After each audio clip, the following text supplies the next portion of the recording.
Good morning, I'm Clinton Griffiths. The cattle market hitting some significant milestones in both cash and futures prices. It's of no surprise with the historic drought in cattle feeding areas over the last many months that have driven unprecedented herd liquidation.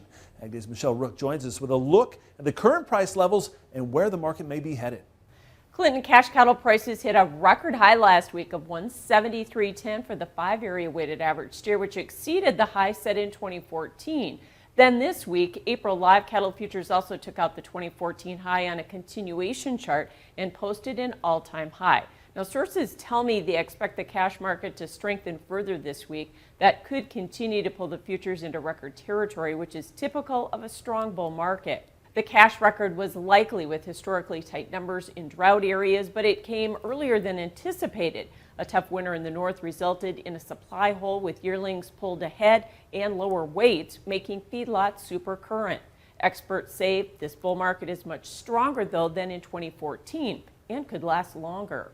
14 around here is known as the bull market of my career until this one, which I think is going to exceed that one because well, we got even more extreme numbers, and you've got a lot bigger demand base now than you did in 14.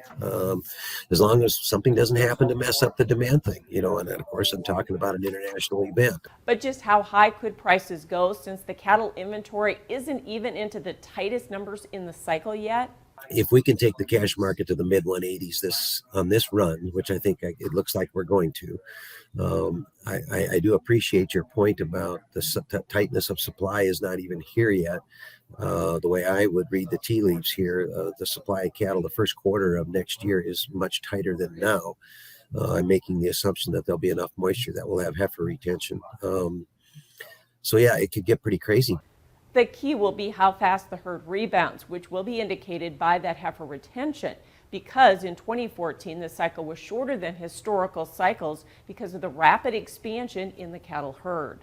The other key, as we mentioned, is consumer demand, but the difference in this bull market versus 2014 is that year demand for beef was poor overall, with the average choice cutout prices at a little over $262, which is more than $30 below current levels.